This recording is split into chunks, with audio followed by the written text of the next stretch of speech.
Name seems simple enough.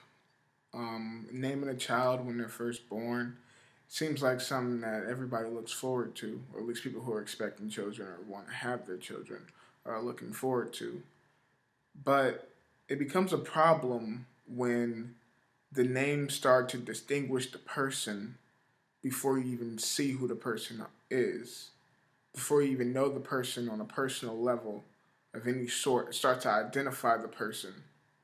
Not just by recognition, you know this person's name now, but you get more than that. You get their identity. Malik, Jaquan, Nashawn, Naheem, Tasha and Shamika. Shaniquas and the Nashons and the Kayshons. I know this girl, her name is Treasure, Trezure. Now, I'm pretty sure most of you got some sort of racial identity from those names.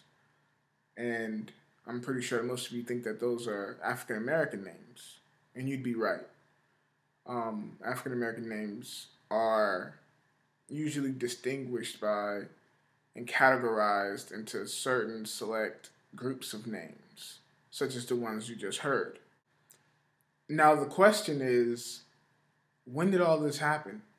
When did names start to differ by race?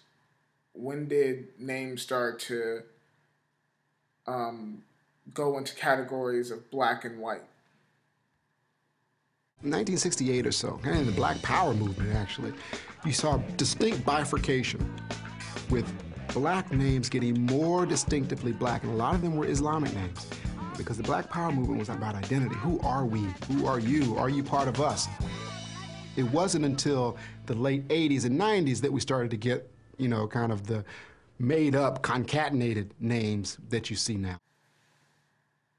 So what does that mean? What impact does black names or African American names have on the effect of a person who grows up with that name? What hindrance do they come across? Like, what is the proof in the pudding that it actually matters that they have this name? What we did is we made up 5,000 resumes. Half of them we put an African American name, half of them we put a white name. Otherwise, the resumes were the same. And we sent them out. And then we said, which got called back more? And what we found was that the same resume, when it had an African American name, was about 33% less likely to get an interview than when it had a white name.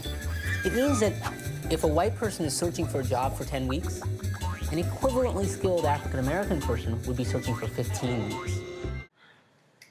The problem stems from cultural encoding, with people taking it as a natural given that certain names are black and certain names are white.